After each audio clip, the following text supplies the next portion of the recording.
다 같이 사도신경으로 우리의 신앙을 고백하겠습니다. 전능하사 천지를 만드신 하나님 아버지를 내가 믿사오며 그 외아들 우리 주 예수 그리스도를 믿사오니 이는 성령으로 잉태하사 동정녀 마리아에게 나시고 본디오 빌라도에게 고난을 받으사 십자가에 못 박혀 죽으시고 장사한 지 사흘 만에 죽은 자 가운데서 다시 살아나시며 하늘에 오르사 전능하신 하나님 우편에 앉아 계시다가 재래로서 산자와 죽은 자를 심판하러 오시리라. 성령을 믿사오며 거룩한 공예와 성도가 서로 교통하는 것과 죄를 사하여 주시는 것과 몸이 다시 사는 것과 영원히 사는 것을 믿사옵나이다. 아멘. 오늘 찬송가는 238장 해 지는 저편입니다. 238장입니다. 238장 가사를 먼저 같이 읽어보도록 하겠습니다. 1절입니다. 해 지는 저편 새 하늘에는 우리 주 예수 계시오니 고난은 가고 찬란한 새벽 영광의 날이 밝으리라. 해 지는 저편 구름도 없고 무서운 폭풍도 없으리니 즐거운 그날 영원한 그날 해 지는 저편 기쁨 넘쳐. 해 지는 저편 하나님 나라 주께서 우리 인도하네. 주님이 나를 영접해 주니 영원히 주를 찬송하리. 해 지는 저편 그 영광 중에 먼저 간 성도 만나보리. 영원한 본향 그리운 그곳 이별의 슬픔 없으리라. 아멘. 우리 찬송가로 하나님께 영광 돌리겠습니다.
아멘.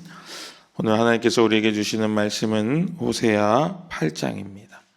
호세아 8장 1절부터 마지막 14절까지 읽도록 하겠습니다.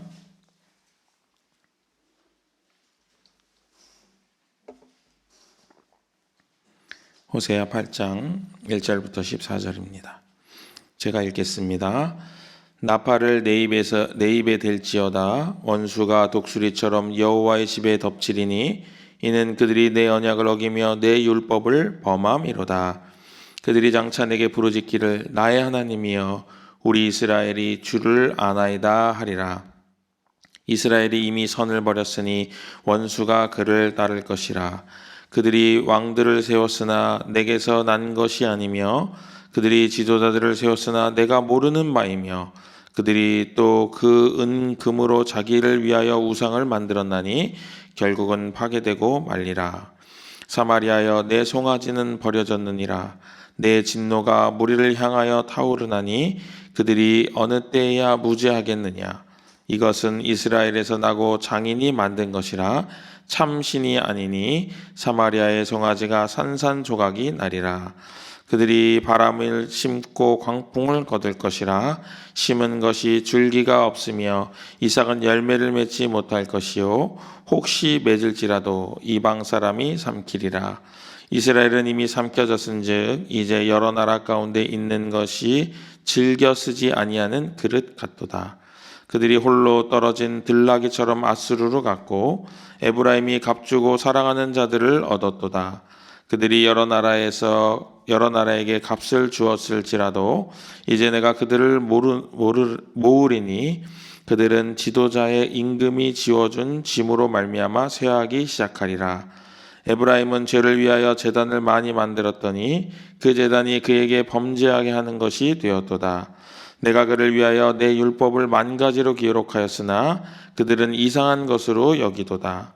그들이 내게 고기를 제물로 드리고 먹을지라도 여호와는 그것을 기뻐하지 아니하고 이제 그들의 죄악을 기억하여 그 죄를 벌하리니 그들은 애굽으로 다시 가리라.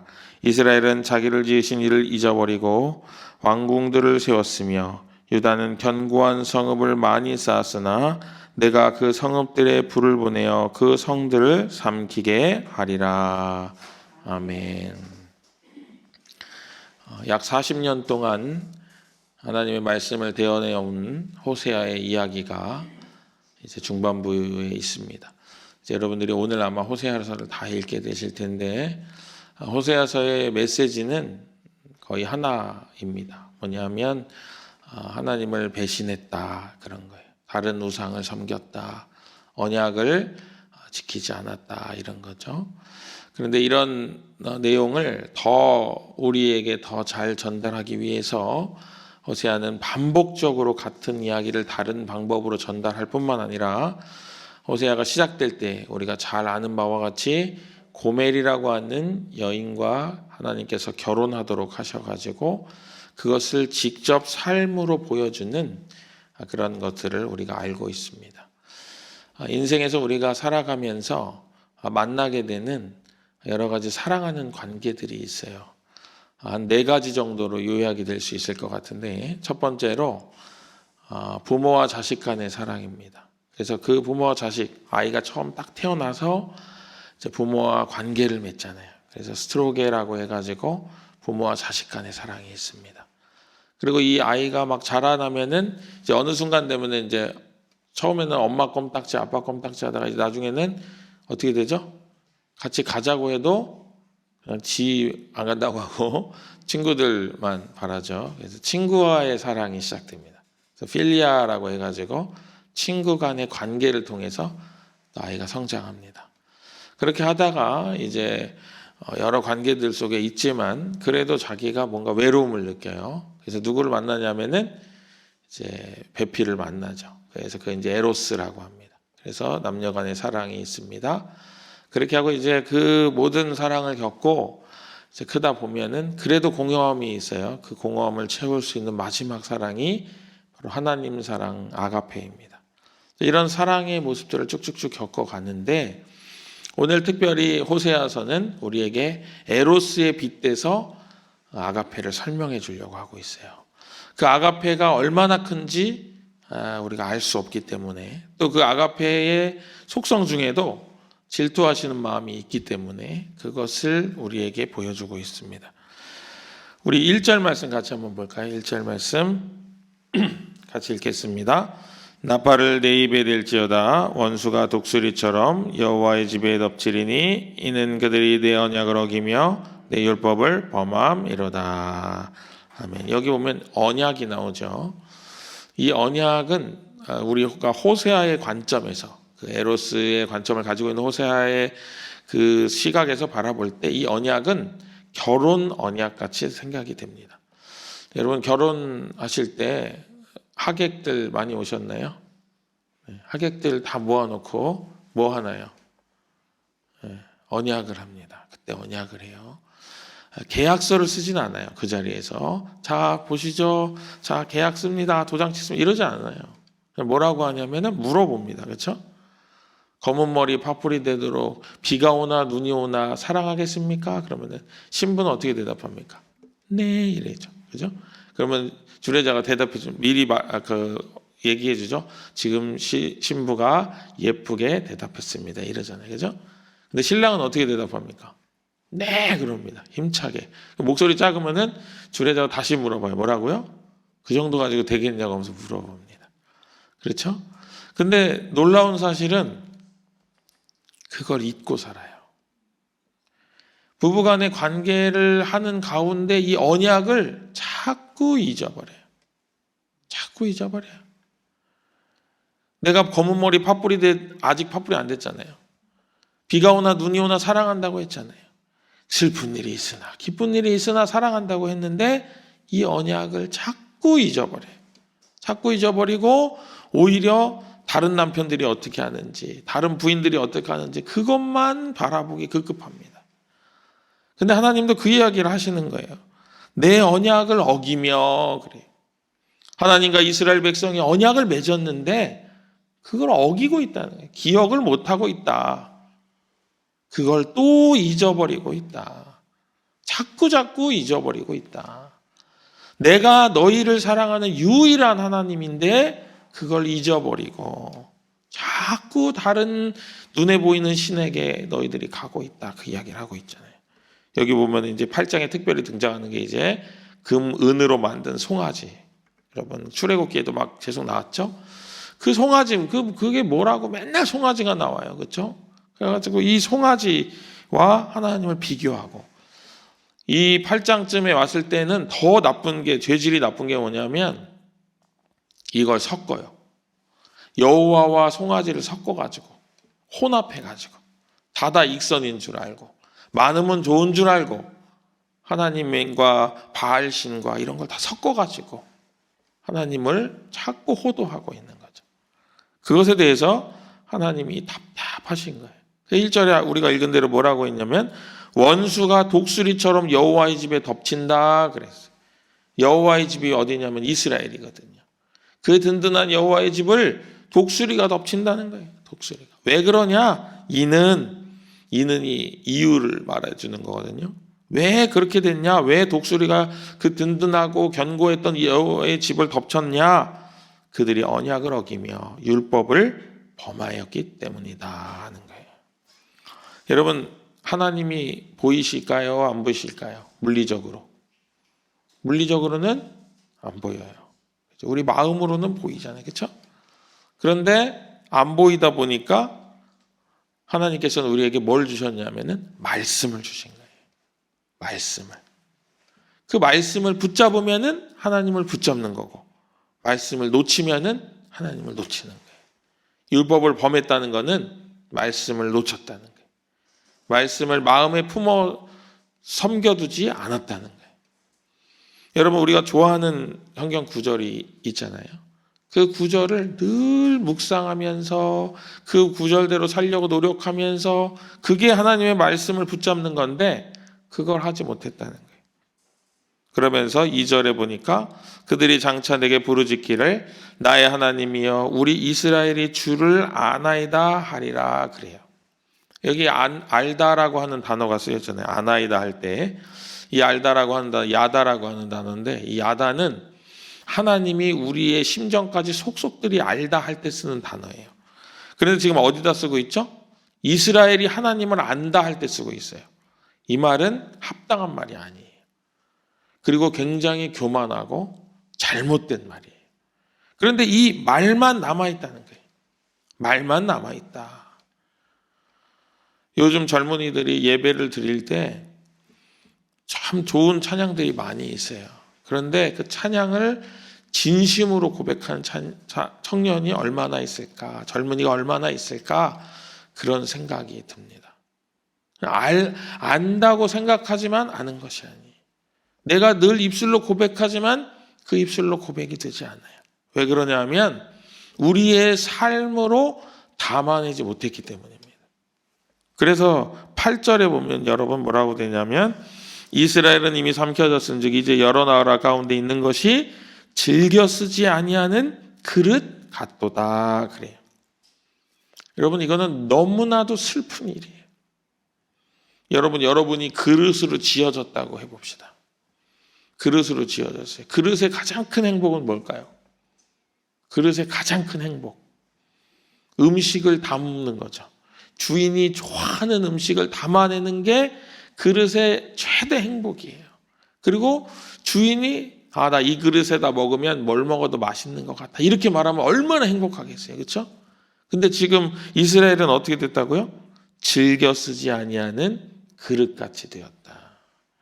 주님이 찾지 않는, 쟤 그냥 쓸모가 없어, 그리고 그냥 찬장에 200년이건 300년이건 묶어두는 그런 그릇이 되었다는 거예요. 이 부분을 다른 번역은 뭐라고 하냐면은 깨진 그릇이 됐다 그래요. 언약을 깨트렸고 자기 스스로가 본래 모습을 깨트렸고 하나님이 우리에게 주신 것을 깨트리는 그런 상황이 됐다. 여러분 우리가 깨진 그릇을 보면 어때요? 마음이 어떠세요? 뭐 아끼는 그릇이면 아깝기도 하고 또 어떻게 되죠? 이 그릇 쓰면 안 돼라고 생각이 되겠죠. 그런 상태에 이스라엘이 놓여졌다는 거예요. 그리고 또 그 앞절 7절에 보니까 바람을 심고 광풍을 거둘 것이라 그래요. 심으면 심은 대로 거두는 게 하나님의 뜻이잖아요. 그런데 뭘 심어요? 헛된 것을 심는 거예요. 바람을 심었다. 근데 그 바람이 뭐가 돼서 돌아와요? 광풍이 돼서 그 인생에 돌아오는 거예요. 잘못된 것을 심으면 더 큰 잘못이 그에게 찾아오게 된다 하는 것을 하나님께서 우리에게 이야기해 주고 계신 거예요. 사랑하는 여러분, 우리가 하나님과 함께 인생을 살아간다는 게 어떤 의미가 있을까? 여러분 우리는 호세아서를 읽으면서 마음을 다잡게 됩니다. 내가 평안할 때나 슬플 때나 비가 올 때나 눈이 올 때나 하나님 사랑하고 살겠습니다 하는 거예요. 마치 뭐와 같이요? 결혼식 언약 같이. 그렇게 살기를 하나님이 간절히 원하고 계신 거예요. 그래서 거의 40년 동안 우상을 숭배하고 그렇게 잘못된 길로 가는 것에 대해서 반복적으로 호세아서에서 이야기하고 계신 거예요. 여러분 아마 1장 지나서 쭉 읽어오시면서 그런 느낌을 받으셨을 거예요. 반복되는 이야기. 오늘도 또 8장도 반복되는 이야기. 9장도 똑같은 이야기 쭉. 왜 그럴까요? 그만큼 중요하고 그만큼 간절하기 때문이에요. 우리가 여러 가지 관계를 맺으며 인생을 살아갑니다. 친구와 관계를 맺기도 하고 또 어머니 아버지와 관계를 맺기도 하고 또 부부간의 관계를 맺기도 하고 하나님과 관계를 맺기도 합니다.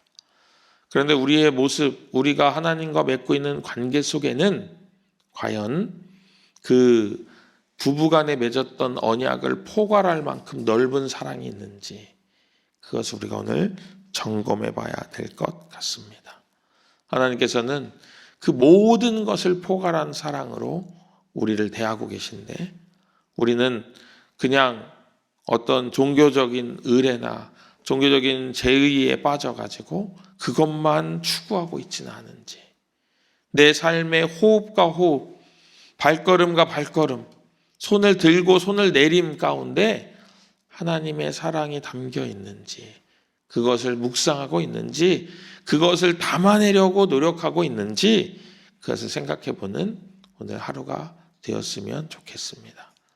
또한 우리가 결심하기로는 아까 8절의 말씀에서 경고했던 것처럼 우리가 하나님의 사랑을 예쁘게 잘 담아내서 누가 보아도 먹음직스럽게 담아낼 수 있는 그런 믿음의 아름다운 그릇으로 하나님께 즐겨 쓰이는, 그래서 하나님께서 쓰시다가 닳아 없어지는 그런 그릇이 되기를 주님의 이름으로 축복합니다.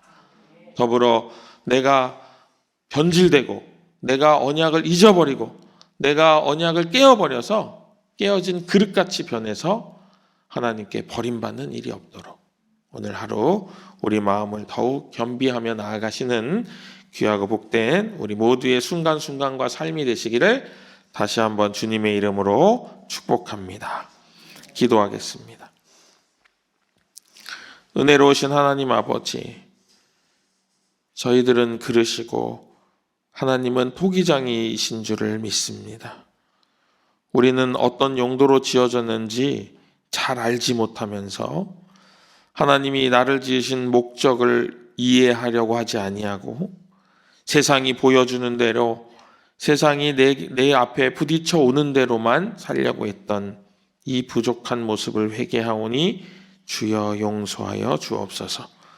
그리고 오직 하나님께서 기뻐하시는 그릇이 되기 위하여 오늘도 어떻게 하면 하나님 사랑을 내 안에 잘 예쁘게 담아낼까 기대하고 소망하는 우리들 될 수 있도록 인도하여 주옵소서. 우리의 손이 닿는 곳이 마치 하나님의 손이 닿는 것과 같이 회복되고 소생케 되는 놀라운 역사가 있게 하여 주옵시고, 우리의 말을 듣는 사람이 하나님께서 하시는 사랑의 언어를 듣는 것과 같은 그런 삶을 살기를 원하오니 우리의 심령을 주장하여 주시옵시고, 우리가 날마다 입술로 고백하는 그 고백이 우리의 심령이 되게 하시고 우리의 심정이 되게 하시고 우리의 마음이 되게 하여 주옵소서. 그래서 빈 깡통 같은 예배를 드리는 것이 아니라 가득 차 흘러넘치는 사랑을 드리는 예배가 되게 하시고 그 사랑을 힘입어 하나님 뜻대로 살기에 조금도 부족함 없는 귀하고 복된 삶이 될 수 있도록 주께서 기름 부어 역사하여 주옵소서. 우리를 단장한 신부와 같이 아름답게 여기시고 우리를 사랑하셔서 우리가 죄악 가운데 있어도 우리를 구원하시기 위해 그 값을 지불하셨던 그 하나님을 오늘도 묵상하며 아름답게 살아가는 귀한 삶이 될 수 있도록 주께서 함께하여 주시옵소서. 그 값으로 이 땅에 오셨던 그 희생을 기억하며 나아가는 삶이 되게 하시고 우리를 위해 그렇게 자신을 값없이 내어주셨던 놀라우신 예수 그리스도의 이름으로 간절히 축복하며 기도합니다. 아멘. 하늘에 계신 우리 아버지여, 이름이 거룩히 여김을 받으시오며 나라의 임하옵시며 뜻이 하늘에서 이룬 것 같이 땅에서도 이루어지이다. 오늘날 우리에게 일용할 양식을 주옵시고 우리가 우리에게 죄 지은 자를 사하여 준 것 같이 우리 죄를 사하여 주옵시고 우리를 시험에 들게 하지 마옵시고 다만 악에서 구하옵소서. 대개 나라와 권세와 영광이 아버지께 영원히 있사옵나이다. 아멘.